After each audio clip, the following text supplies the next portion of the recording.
Good morning, everyone, and welcome to Business Breathers, a live webinar series hosted by Goodman Group at Brock University. My name is Abdul Rahimi, and I'm the director of Goodman Group in the Goodman School of Business. Goodman Group is pleased to be hosting this webinar series, and thank you for joining us for this session of business webinars. Goodman Group is a community-focused learning and development services provider that works to support entrepreneurs, professionals, and businesses through our consulting services, startup support, and accredited certificate programs for professional and executive development. I'm so pleased that so many of you could join us from so many parts of the country today to take a break with us and take part in this webinar.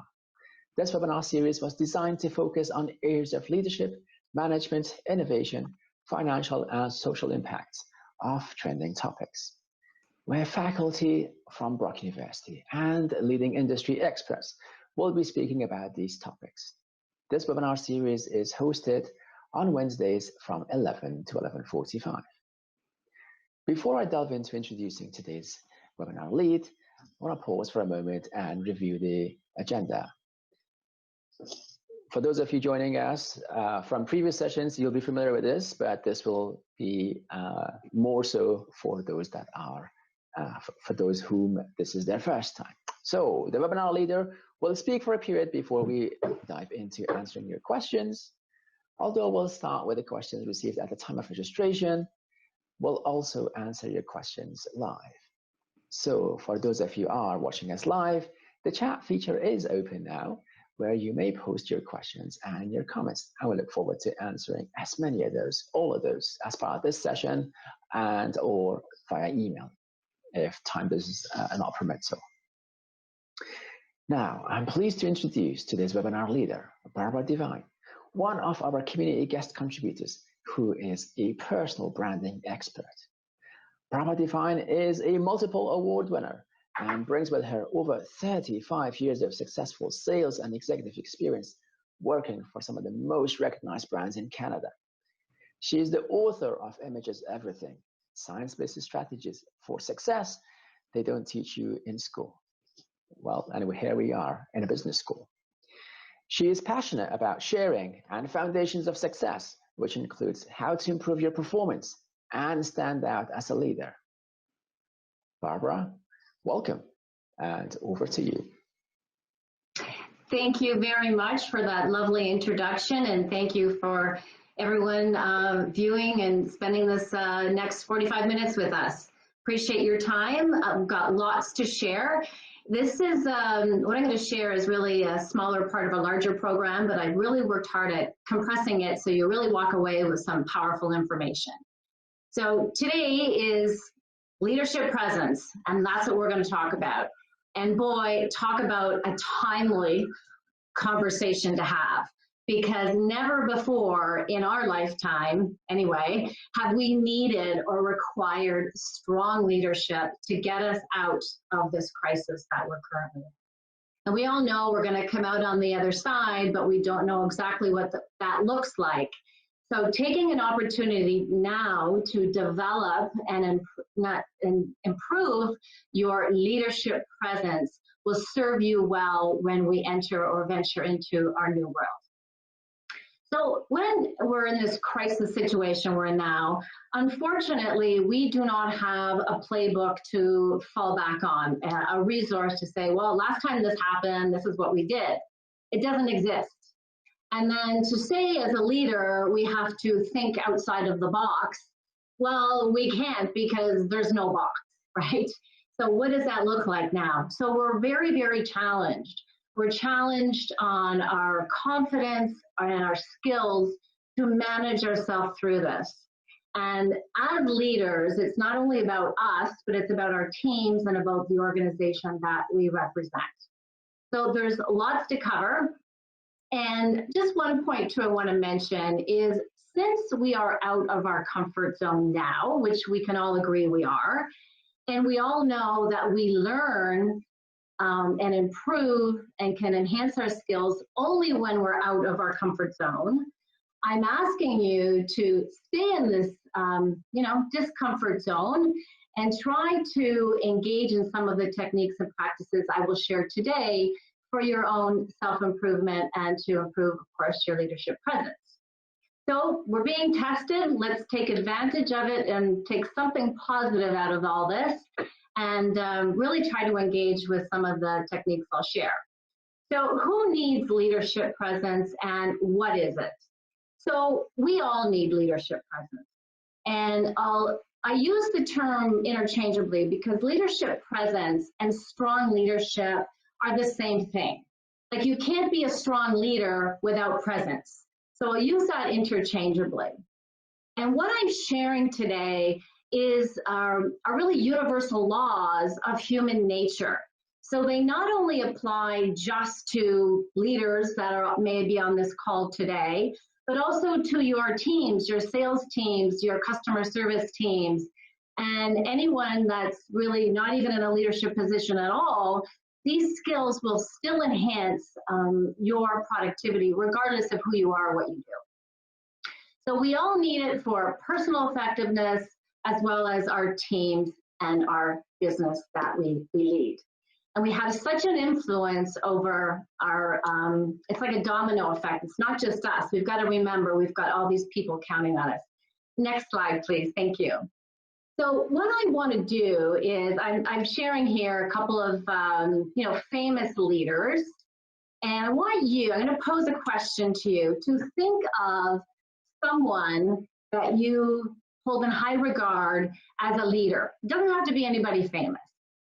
And I want you to think about the words that describe these people.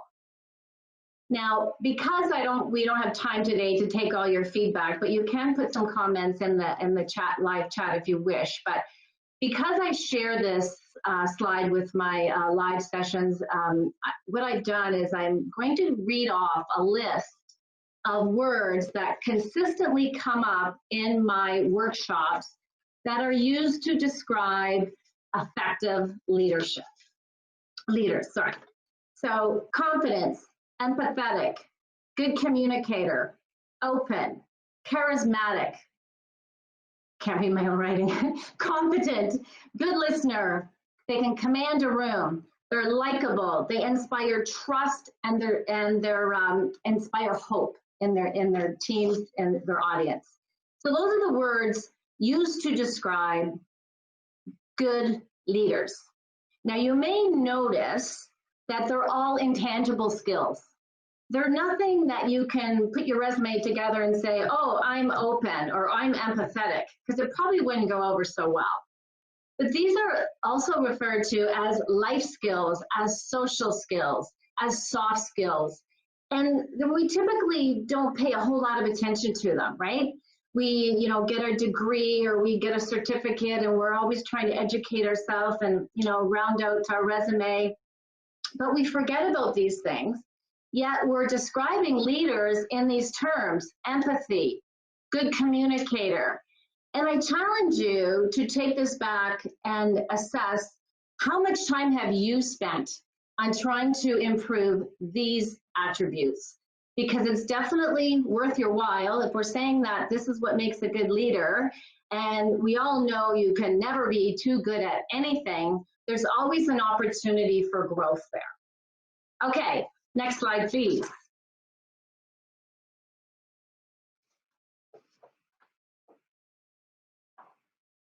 Okay, now this is really the kind of the meat of my presentation, and it could take, a couple hours just to look at all of this here, but I'm going to go through it, and I'm sure you'll understand and get the point when I'm done. We can talk about leadership presence, which is how you show up in the world, what people sense, hear, and see when they meet you. Okay, another definition that's I like about leadership presence is what people say about you when you're not in the room, because that's really who they think that you are. So if we want to talk about how people perceive you and what they sense, we have to go back to our primal brain. And this is a brain we've had since the beginning of time. That's why it's called primal or reptilian. And it's at the base of our skull here. And that's where we collect, millions of bits of information every second. And the main focus or the main purpose of that primal brain is to keep us safe. That's its primary and only goal. So it's, right now we're probably not worried about, wild animals attacking us, at least I hope not, but we still have to keep ourselves safe. So that primal brain is still there and it's still functioning as it did since the beginning of time. And what this brain does is it judges. And I know people hate to say they judge people and they're, oh, I don't judge people. Well, you do. Because if you don't judge people, you're not human. It happens subconsciously. So when you meet someone for the first time, your primal brain checks them out and will actually put them in a category. Now, what's surprising about this first impression is it happens so quickly. And it also, we make a first impression, not only quickly, but on very little information, okay? So the time that we make a first impression is less than a second. Now, I know there's been other studies that say 7 seconds, 9 seconds, whatever, but the most current information is less than a second. So we can all agree it's instant. So I don't have time to tell you, hey, I'm a leader and I'm great and I, did this at this last company I was at or whatever, or I have a master's and I have this and whatever. It's what they see, sense, or if it's on the phone, what they hear. And this all applies to digital media as well. So if you're writing blogs or you're posting pictures, they get that first impression then. Now, sometimes we postpone, we stay indifferent till we have more information, but typically we judge instantly and we don't categorize people as indifferent where we don't really care either way. So one thing I want you to know about first impressions, I want you next time you meet someone, think of pain. Not painful, but pain. And by pain, I mean that first impression. It's permanent, it's accurate, it's immediate, and it's nonverbal. And I know, accurate is wow, how can it be so accurate? But there's been multiple studies done. Frank Barrieri did one, and what he did is he showed slides of just their picture, and had people judge or comment on what type of person they thought that person was on the picture. And then they went not to the individual, but to their friends and acquaintances and said, tell us about this person. And 76% of the time, they were accurate. So that's pretty good, but we also have to remember there is that bit of discrepancy when we do meet people. And it's very difficult to change a first impression once we make it, okay? So that's why, again, it's worth our time and attention to really come across in a positive way, and that primal brain wants safety, so positive and safe. And we can, plan presentations. I know when I was at Bell and Rogers, we would spend all this time putting these PowerPoint slides together with all this content and color and how great we were and what great history we had and all the great things we can do, but we didn't practice how to deliver it. Were we effectively communicating? We probably could have done a lot better of a job, right? And the other thing about this is something called the halo effect. So what that is that when they make a first impression of you and it comes across as positive as a friend and you're safe, they also transition that to other skill sets or attributes that you have. Because the logic or the reasoning brain, the conscious brain up front here takes so much energy, our brain is actually super lazy. So if we say a good first impression, oh yeah, friend, I like this person, even though it's subconscious back here or wherever it is, you can transition that to, if it's sales call, oh, I like this person, oh, they're a good salesperson, or I like that product. So this is called the halo effect, which is another reason why you should really pay attention when you're meeting someone for the first time, and also obviously maintaining the skills. You can't just, come across very impressive and then turn into an idiot after. So it's first impression, and that's why I want to mention it. Now that's the why we have to be cognizant of what we're doing and how we're appearing in our presence. And the other thing is, the second slide is how we do that. And because it's visual, unless it's on the phone where you're talking, then it's voice tone. It's our appearance and the middle slide and body language that they will use to judge and assess how we come across to them. Now, the thing is, why I'm so passionate about this topic is because you could be a really great salesperson or leader and you're super smart and you're empathetic, but if people don't perceive you that way, you don't really get to, in their mind anyway, to show your full potential. So how people perceive you is who you are to them. So if I am a leader and I'm someone on my team, I think, wow, they are lazy and they don't like to work. And that person can knock themselves out and we can have our quarterly reviews and they can tell me all the great things they've done. But if I have this perception of them, again, lazy brain, I go, nah. So it's important to consider perception. And that's what image is, right? Your image is how you're perceived by other people. And why I title my book, Image is Everything, because you have to get past that first impression hurdle to get to the meat of it, so your education or whatever it is you're talking about. So for appearance, give you some quick tips here. So appearance is about grooming and your wardrobe. Okay, so dress your attire to what's appropriate to your industry. So if you're a Bay Street lawyer, you're going to dress differently than someone who, say, manages a warehouse. So look at industry standards. And as a leader, it's kind of nice if you dress a little bit better. So just kick it up a notch a bit, but not too much.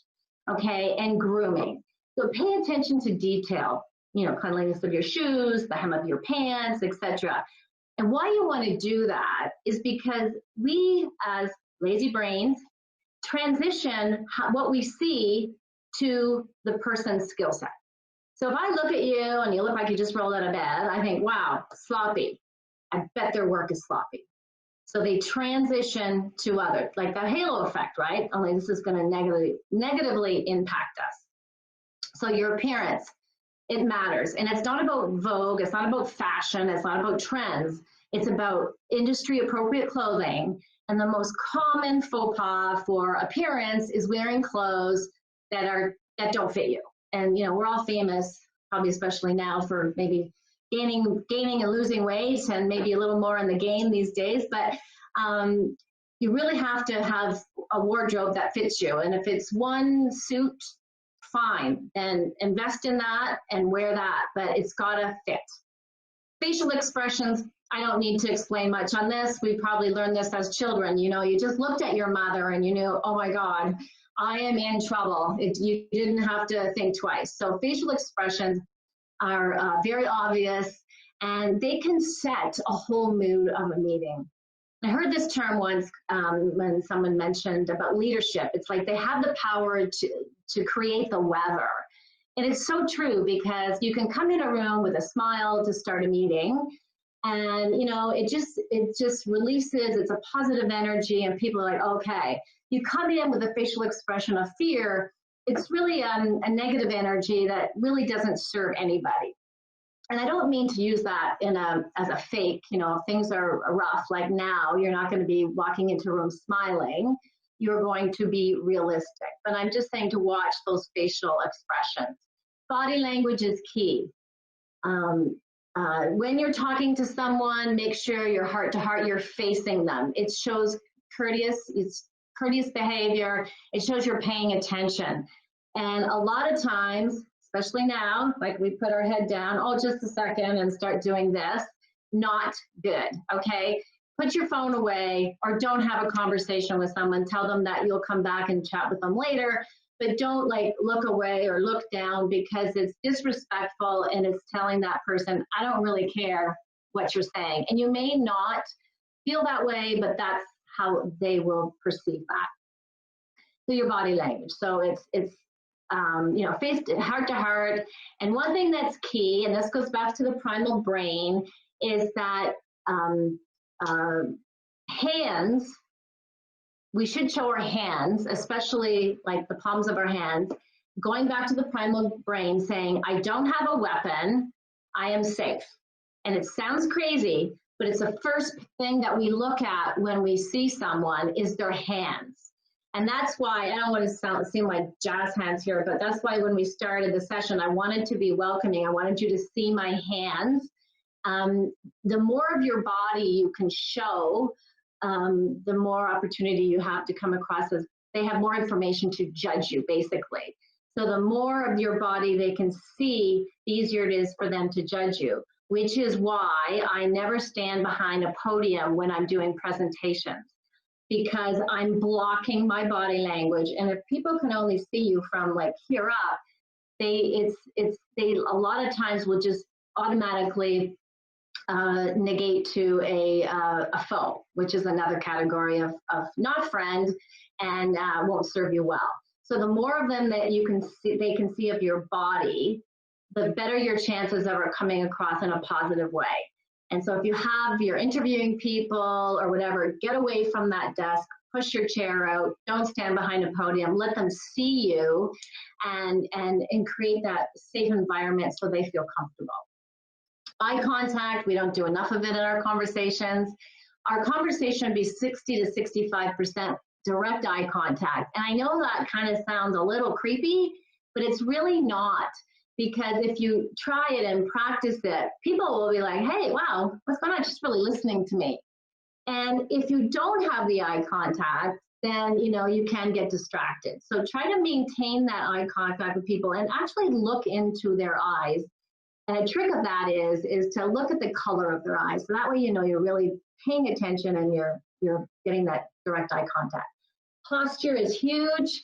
Your posture affects your mood. Your posture is connected to your mind. Okay, so there's a mind-body relationship. It's not like foo-foo, like fairy dust stuff. It's true.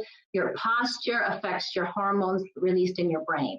So if I'm like closed body language, I am releasing cortisol. If I'm sitting up straight, my shoulders are back, my head's up, I am releasing positive hormones and the feel good, I'm getting creativity. So your body posture is very important. And also when people see sloppy posture, like the clothes, they relate that to your skill set. A voice tone, very important. Match your voice tone to your words. Match your voice tone to what you're saying. So if I came on and I said, I'm really happy to be with you today. Total disalignment, right? I'm not in alignment. So if my voice says, my words say one thing, my voice says another, they will listen to the voice or the body language. So all this is done to create a human connection with someone so that you come across as trustworthy, credible, and competent.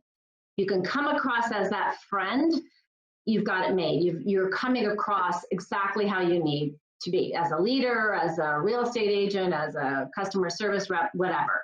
Okay, next slide, please. Gotta get moving here. I think this is my, oh yes, okay. So my next slide is, again, this is just a quick one, connections. So business is all about people. Business is all about making connections and relationships. The more relationships you can build, the better off you are, obviously. So you also can use these same skills for networking, for presenting, for facilitating meetings. So all good. The other one is you will never reach your full potential unless you pay attention to your soft skills or these life skills or your presence. Because if you can't get through that first check, good, friend, I'm good, you never get a chance to really show your talent and what you can really do. Okay, next slide. I thought I'd throw some true and false here just for some fun. I'll just read it and you can figure out true or false. As a leader, we should mirror or match our audience's energy level, cadence, and needs. True, and that helps with the connection. So if you come out all guns blazing and high energy and there's, something's gone on in the company, you're doing layoffs, it's not going to come across well, right? So you want it to really communicate with them. You want to take on their energy and really be observant and mirror their behavior. not change who you are, change your personality, but be cognizant of how other people are behaving. Okay, point 2, our education allows us to authentically connect with people. No. So we have to do the connection first, and then our education comes in next, okay? And Abdul's not cutting me off, so that's good. So you can't just come across as great first impression, and then when someone asks you, you know, what's our plan? Well, I don't know. So that's all really important. And believe me, I've been to I graduated from Brock actually, and my daughters are both in university. So I believe in education 110%, but just don't forget the other skills. Effective communication is the most important leadership skill. Yes. Because if you can't communicate effectively to your audience and you can't convince them or persuade them to your way of thinking or persuade them to follow you, you're not going to be an effective leader. Okay, carry on. Next slide. Okay, so we're going to talk about some negative things or some traps we can get into with leadership. And I call them self-sabotaging, and it's ego. So depending on how high up you are in the food chain, you can develop an ego, and it's human nature. I mean, the highest I went was a director at Rogers, and you know, it's you know, you get a lot of respect, you have that title, you're managing a lot of people, but you can tend to get this sense of entitlement, and that, you know, if the ego takes over, then you really become a poor listener, and you're not taking in the information from your teams or your individual contributors, who are really the ones that know what's going on in your business. The other one is emotional intelligence. Emotional intelligence, as I'm sure you all know, is recognize your emotion when it's happening and managing it. And well, if you're a leader and you're highly emotional, I don't know how you ever got there, because most leaders, if you're highly emotional, you never get to a leadership position. So you have to have a you know, pretty good level of emotional intelligence where, you know, I'm pissed off, and you know, we get that way. We're with a client, we're going like, are you kidding me? But you have to recognize, okay, I'm mad. This isn't going to serve me well. What can I do? I'll ask another question or rephrase this or something. But to blow and show loss of control is not a good thing. And the other thing you may be surprised that I have here is habits. But our habits take up 40 on average % of our day. So habits could take up like 50% of our day, who knows, right? So we're automatic, we're just subconsciously doing things. Now, are those things contributing to your effectiveness as a leader, or are they sabotaging or taking you away? And because how people perceive you or your image or your presence comes from inside and is an outward reflection, your health, you know, what you eat, you know, working out or meditating, all those things matter as well as habits, so that you can create that very positive presence. And habits have a lot to do with that. Okay, next slide, please. Okay, your presence has more impact on your audience than your presentation. That is true. I can have a great deck, I can have all kinds of information, but if I don't come across, again, in a trustworthy, credible, you're not going to listen to me.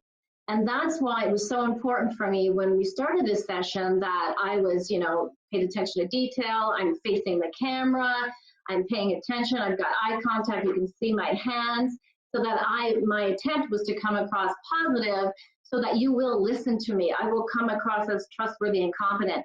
If I didn't come across that way, it'll be a waste of the next, you know, 35 minutes, 45 minutes we're together, because you wouldn't believe me, you wouldn't trust me if I didn't come across in a positive way as a friend. It'd be a colossal waste of our time. And, you know, you may tell someone, oh gosh, don't ever go on a call with her, she doesn't know what she's talking about. And so that's why, you know, these soft skills are so important, because they give you that opportunity to show your skills. Okay, and I'm going to just my last line. This is my shameless plug for my book, but this isn't about me. It's about you. We're going to go to questions, but I hope that in some small way, even that there's something that I said that really caught your attention, and you'll, you know, think about it and engage and try to improve your leadership. Woo. Barbara, thank you. That was insightful. And you covered quite a lot of ground in there in so little time. Excellent. There's a number of questions that has come in, and I'm gonna switch to my other screen as I go through these. So let me put the first one for you. What advice would you give to someone as a new leader who is managing people that are older than them? Okay, and that's happening a lot now because you have the old boomers like me that are still out there in the workforce, and then you've got the millennials coming along while they're in management positions now. But I don't, age has nothing to do with it. It really doesn't. And if you can come across and practice these skills and really work on your ability to communicate, they'll come around if they haven't yet. But I think it's more of being able, how you present yourself and not that ego, and don't get your back up. Hey, I'm younger than you, but I'm the leader, and don't you tell me what to do, because leadership is about change, and effectively communicating your ideas and why, and also getting their input and showing them respect, I think, is key. If you come in younger and you forget about effective communication and you forget about your people are your company, your people are your brand, they're your image, you need them, right? So we've got to get along. So really, saying, hey, you know what? I want to work with you, and I want to get to know you. I want to get to know your skill sets, what you're good at, and we got to figure this out and work together and really make this a great organization. So if you come in like, hey, I'm the boss, and you got the ego and you don't listen, then it's going to be a downward spiral and a battle. But if you really show that you're willing to listen to them and learn, and you're genuine and you're honest and you're trustworthy, they'll definitely follow you anywhere. Thank you. Excellent. Okay, here's another one. With COVID-19, many meetings and the first meetings are happening online instead of face-to-face. Right? That's the new norm, a new reality for many. How can you make a great first impression online? For example, if you're starting a new job and meeting everyone virtually, what might be some of your insights there, Barbara? Okay, same thing, like I did today, right? I could actually have stood behind a whiteboard or something like that, but we were sharing slides, but it's the same rules, right? The same rules of first impression apply to virtually, to face-to-face, to your social media. So just make sure that you paid attention to detail, your hair, your grooming, your clothes, you're paying attention. And I've been on so many virtual calls lately, and when I'm presenting, and if I can see the people, and people are looking away or they're checking their phone, it's such an insult to that person presenting. So pay attention, pay attention, face the screen, kind of nod your head once in a while, like, hey, I'm listening, I'm participating, I'm engaging, ask questions, use, vary your tone, try and sound like interesting. You don't want to be like monotone, like, hey, I'm a new guy and I'm or whatever. So it's just showing your presence, and it's just as powerful. Like, you judged me just like you would judge me if I was, standing up right in front of you. Same applies. Excellent, thank you. You mentioned about how important your voice and body language is, and you just touched on that as well. What advice would you give to someone that receives feedback that they're being perceived as disingenuous? Okay. Disingenuous. Then there's something that they're doing that there's lack of trust. So is it, are you being open? Body language is huge. Maybe that's what it is. It's sitting behind a desk, standing behind a podium, carrying books or whatever. Keep your, if you show your body, like I said, the more of the body that you can see, the more open you are, the more that you will come across in a positive way. I don't know if it's, in something like that, I don't know if it's an something that happened, but we should all have someone that we trust to provide us feedback.